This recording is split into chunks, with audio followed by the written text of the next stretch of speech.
guys, welcome back to my channel. Let's just throw it out there. Queen of Shadows, book 4 in the Throne of Glass series. I've read A Court of Thorns and Roses, but I'm slowly getting through this. I'm listening to it over Audible. I have a lot of thoughts. I have a lot of feelings. I need my phone.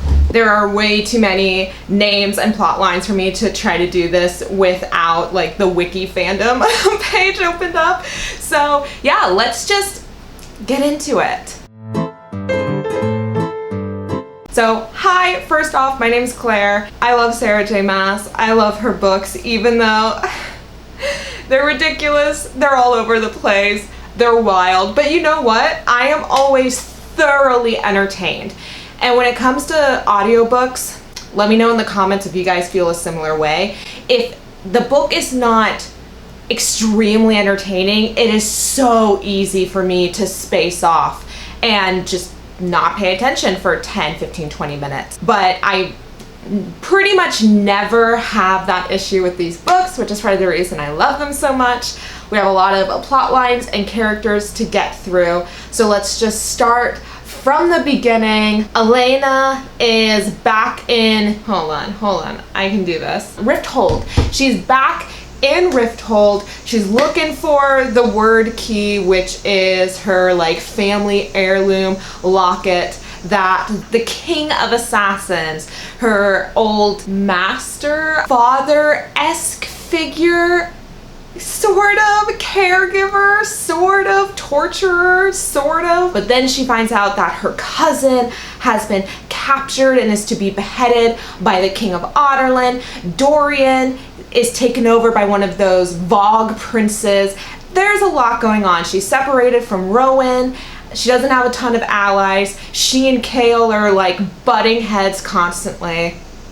So here are my thoughts. If you read the books and didn't listen to them, how did you pronounce any of these names in your head? I know it's pronounced Arobin because that's how I listened to it in the book, but oh my gosh.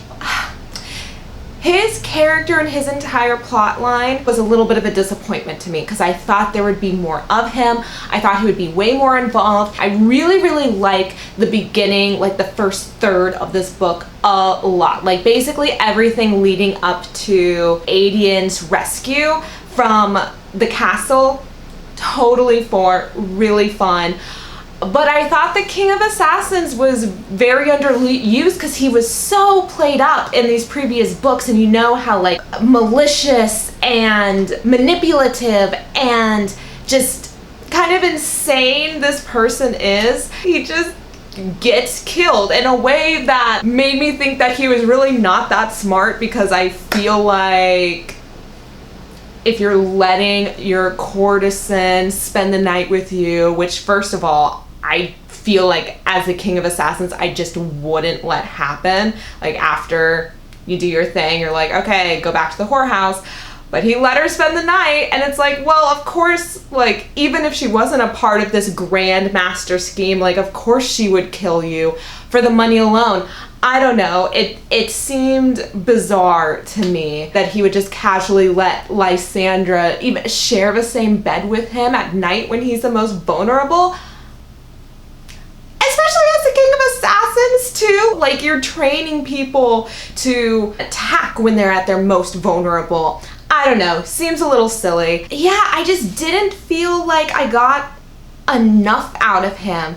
For those first few chapters, it was oh, this is gonna lead to something crazy. And I was really interested in the dynamic between him and Elena, because I was kind of saying when I was describing him, there was almost this father figure aspect of it, but he's not that much older than her, and he also clearly is attracted to her, and she's maybe kind of, sort of, or at least was attracted to him, or at least vying for his attention on some level.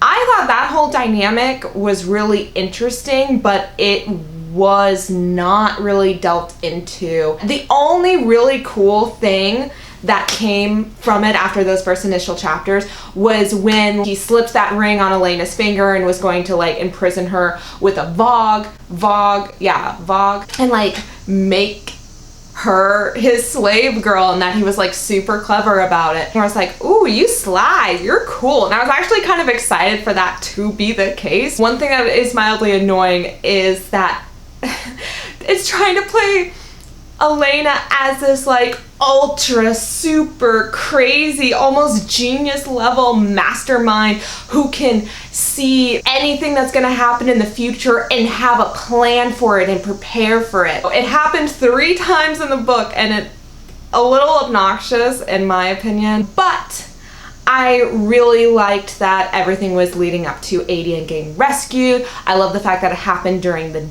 this like elaborate, who was it? It was someone's birthday, Dorian's birthday. Dorian. Okay, so as I've mentioned in previous videos, Sarah J. Maas refuses to leave anything a mystery. Any mystery that's mildly introduced is immediately revealed, usually within the next few chapters, and it is hilarious how consistent that is. However, the plotline with Dorian is one of the few where the reveal of that mystery kind of makes the story more interesting, because we have Kale on one side being like, no, don't kill Dorian, he's still in there. He's a good person, we can't kill him off, he's my friend, blah, blah, blah. And then you have Elena who's like, I've seen what happens to people that get taken over by Vogs. He's gone, he's never coming back, and he's gonna beg for mercy. And they're kind of having their back and forth. And one way you could play that is not having any point of view chapters from Dorian and not knowing whether he's in there or not. But of course, we can't have that in a Sarah J. Maas book. So Dorian has his point of view chapters, which I really liked, partially because they were just so short and concise and just like, oh, horrible. And he's just like, yeah, I hate this, I hate my life, and I want to die. Please kill me. Oh God, please kill me. That definitely added some tension. I love Dorian. I love Dorian so much. So even though those point of view chapters are kind of horrible, I don't mind getting a little bit of my Prince of Otterlin here and there. And then we have the butting heads of Elena and Kale. Man, I liked Kale so much in the first book. Since then, I'm just like, Kale, how can I put this politely? You're kind of a cuck. Although, in the beginning of this book, he makes some very excellent points to Elena about not wanting to reveal his plans or possible plans to destroy those towers to release magic. Because he's like, hey, I don't know if that's a good idea because you're kind of insane. And then Elena takes it so personally, and it's just like, how dare you not trust me? I can't trust you, what you did to Nehemia, blah, blah, blah. And it's like, girl, you hid the fact that you were a princess and a fae, or like part fae from him, and that you have fire powers. You hid all of this from him, and yet you're saying that he's untrustworthy. Also, you're an assassin. Also, you're still bloodthirsty as all heck. Also, you are kind of insane, and you do kind of have a crazy temper that's just like ready to be unleashed at any drop of the hat, any minor offense. Sarah J. Maas's writing is just constantly fun but amusing, because every other line is like, I was moments away from slitting his throat. He's lucky that I didn't have my fire powers, because otherwise this whole kingdom would be burned to ash. Like, every other thought in pretty much any of the characters' heads is like hair trigger away from violence. With those arguments, I tended to side with Kale, but then it was undercut by the fact that he was so sad and pathetic.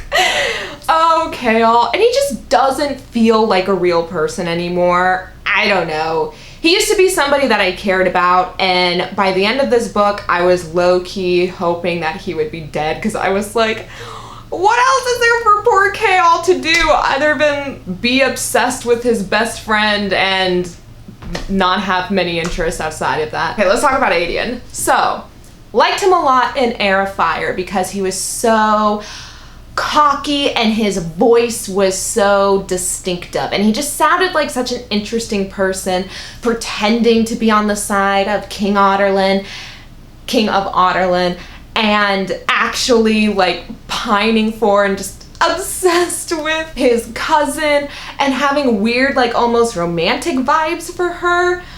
And then he was just a little one note in this story. Like, he just didn't have a lot to do. Maybe that will change in the future, but after he got rescued, he was just kind of to me. I think that's also part of the reason I was hoping Kale would die, because it's like, okay, well, if we have one less character in this story, then we can focus on all these other people, including Adian. The most interesting thing about him in this book is also absurd, and it's his weird rivalry with Rowan.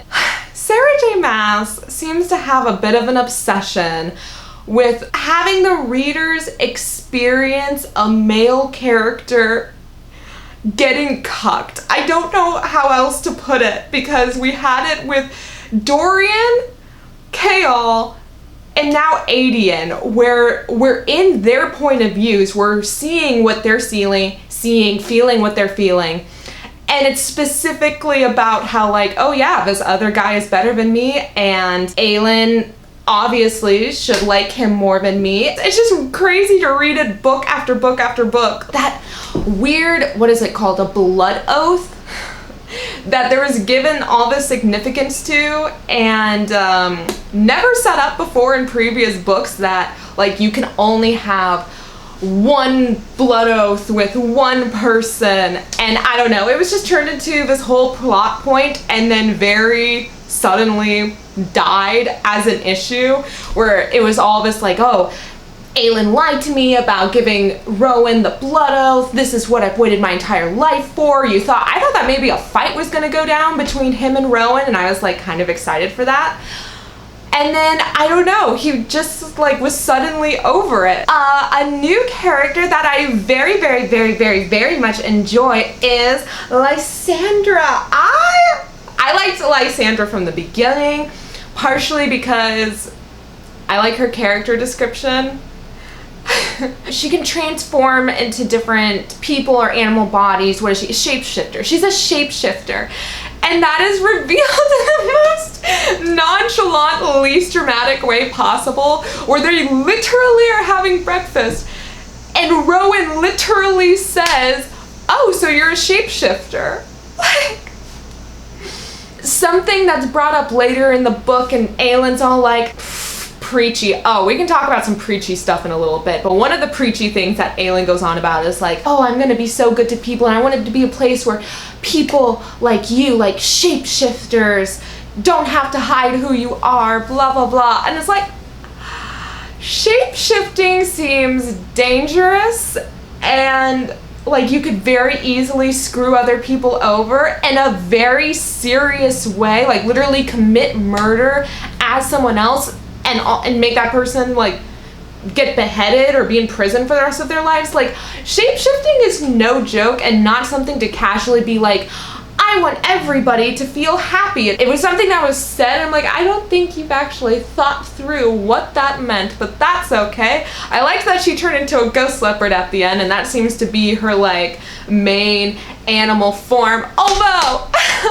with the final set piece at the climax, Lysandra comes in and helps out Adian and Rowan and like saves their asses basically. Then she's running towards the castle. There's like guards that are about to shoot her, and she's all like, I'm about to die. There's no way that this arrow can miss my heart. And it's like, turn into a mosquito.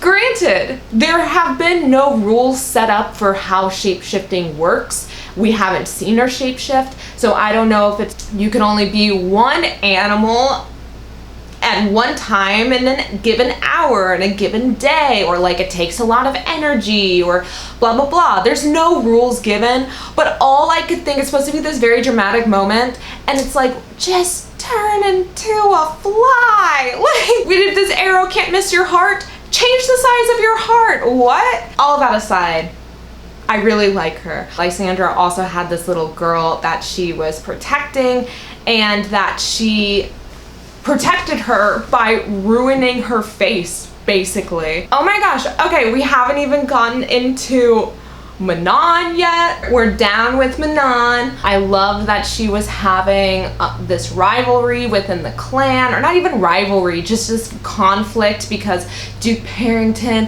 wanted him to send up some girls to implant demon babies into it. It was just, it sounded horrific.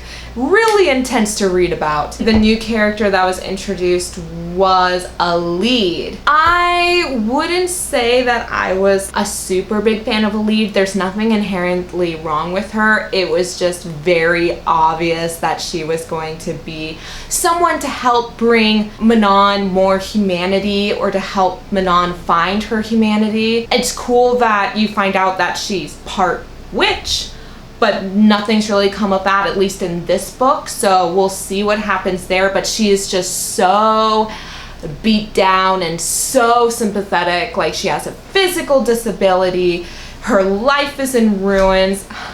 Something else that Sarah J does in this series and the Court of Thorns and Roses series, all her characters, to sympathize with them, have to have just horrible, tragic backstories. Like, you cannot just casually sympathize with somebody because you like their personality or they're funny. No, they must all have like lost their parents, and their countries are destroyed, and their lives are in shambles.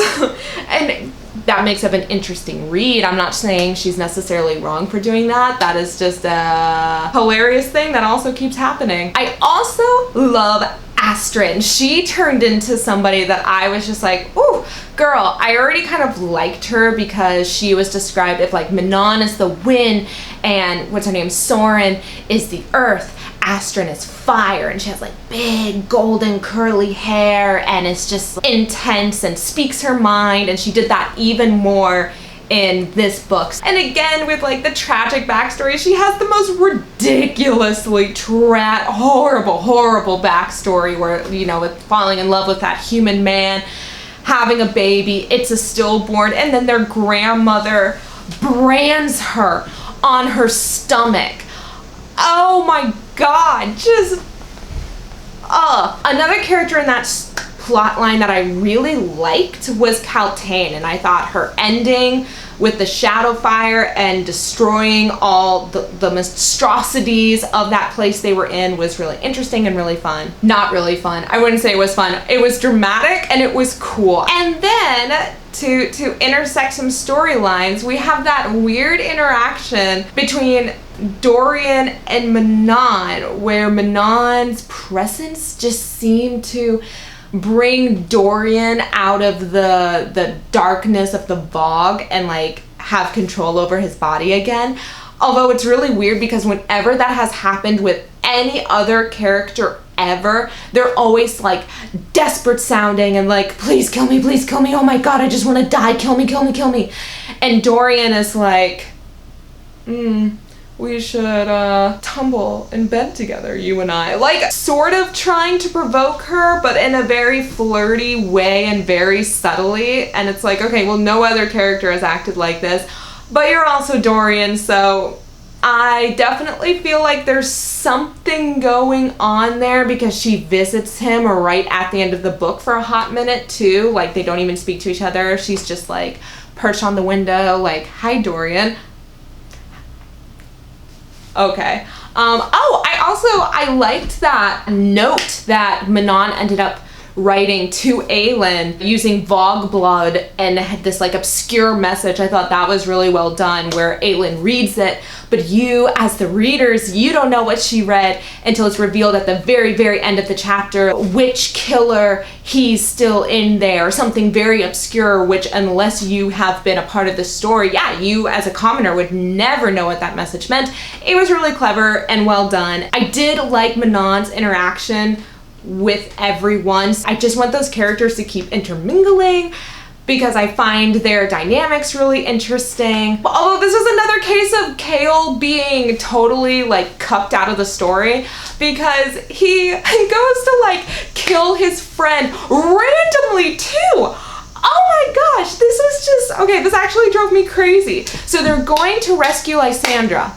Very dangerous. King of Otterland is there, bunch of witches, could not be a more high stress situation. And Kale literally just looks at Dorian, doesn't speak to him, doesn't really see Dorian do anything, and he's just like, yeah, he's not in there anymore. He needs to die. Runs off without telling anybody and takes the wrong turn, like literally just takes the wrong turn and runs into the coven of witches. And then later, when he and Elena are like talking about it, and obviously Elena is pissed because like, oh, you nearly got Rowan killed and you nearly got yourself killed and you nearly got me killed, but she's just like, yeah, I understand. You're doing this for your friend. And it's like, did that make sense though? Did that actually make sense, or does that feel like kind of nonsensical? Speaking of Rowan, in my last video I was like, ooh, I don't know if this is going to turn into a romantic relationship because Rowan has been mated before. Still confused about that, still concerned about that. But they're definitely going into that romantic vibe, and it's fun. It's ridiculous, but I love it, especially when Rowan comes back to Rifthold, and it's just assumed that he's going to stay in her bed, and he's like, Elena, you have to, like, you're gonna be a queen now, you have to think about these things. And she just gets all high and mighty, and it's like, why do I have to think about it? Because people might think I'm a whore? It's like, well, I mean, one, yes. And two, why does he have to sleep in your bed? Like, never actually talked through why he would do that, especially, I think her apartment has more than one room. I guess Adian's staying in one, but there is the couch. I don't know. Why does he have to stay in your bed? You're not really explaining yourself. There wasn't a real, I don't know. It was just silly. But their flirtation was fun. It was cute. I'm assuming that's what's gonna happen, that they get together. They talk about each other. They can feel each other's souls, or like they're each other's other halves. And I'm like, that sounds like mating language to me. But are you in fact each other's mates? Because I believe Rowan was mated before. So I don't know how that's gonna be resolved, or if it's just gonna be a casual like, oh yeah, you can have more than one mate in a lifetime. Like, okay, but whatever. I really liked the catacombs under the city, under the sewers, it sounds like. That had this altar. It was almost like a church, but made of bones, and people wrote their sins on other people's bones. Ooh, that just gave off such a creepy vibe. I was so into it. And then I really liked the climax of the book. Sarah J. Maas does such a great job of climaxes, as I say, and I think every video, because it's true. There was a big fight. The towers got destroyed, magic was unleashed. The King of Otterland like had this weird confession that like, oh, a Vogue prince was inside him the entire time. He's actually not a bad guy. It's Duke Parrington and his Vogue prince is the bad guy. I don't know, it's a little convoluted, but I was like, that's a lot of new information. Interesting. And then her and Dorian almost killing each other, and then like the fire and ice coming together, and then all this glass breaking and Selena using her fire powers to stop it. I was like, oh. This almost feels like the end of a series, especially because Elena is going home to Terrasen. She has like a solid group of friends in her court. Dorian is becoming the King of Otterland. You still have to deal with like the main big baddie Vogue prince, but it feels like the end of an era. I guess magic is unleashed, so we have that to work with. That's not going to be a restraint anymore. It's just crazy to me that there's 3 books left. I'm like, what more do you possibly have to tell in this story? But obviously 3 books worth. I'm also a little confused on why the witches are still working with Duke Parrington when what he's doing is so clearly terrible and ridiculous, and they're all fundamentally against it. I guess because their grandma, who's like the matriarch of the witches, said so, but I don't know. I'm hoping that something very dramatic comes from that and that there's a big showdown. This series is crazy. It's like reading the most fantastical soap opera you could possibly imagine. But it's so fun. I love listening to it. I don't like to start the next book until I film one of these videos, so I don't get anything confused. But I am so excited to start the next one. I think it's gonna be just a grand old time. I like being with these characters. I like the world, even though I have my issues or my disappointments. Oh, speaking of issues and disappointments, the weird preachiness in this book, twice. There is this like weird message thrown in there about how important the arts are and how important art is to the world, and there is no point of life without art, and it just goes on and on and on. Twice, and it's like, I get it, Sarah, art is important, but do you really have to say that? I think that's one of those things that everybody kind of intrinsically sort of understands. Like, you're talking down to me. And that's where I feel the young and the young adult with this series, is when there's stuff like that. There's a few other things that were preachy or politically correct, where I was like, oh, can we just move on with the story? But that doesn't stop me from loving this series and this book, and I cannot wait to continue onward. It's going to be so exciting when I finally reach the end. And speaking of end, that's the end of my video. So if you like this kind of video, make sure to give it a thumbs up. Oh, and if you have read this entire series, put your favorite book down in the comments below. I'll make a pin of that in the comment section, because I really want to know. So far, I know there's a few people that say this book, Queen of Shadows, is their favorite, but a lot of people say Kingdom of Ash is the best one, which is exciting because that's the last one. So it's cool when like, oh, the best is for last. Make sure to share this video, subscribe so you don't miss out on any new bookish related or writing related content in the future, and I will see you guys next time.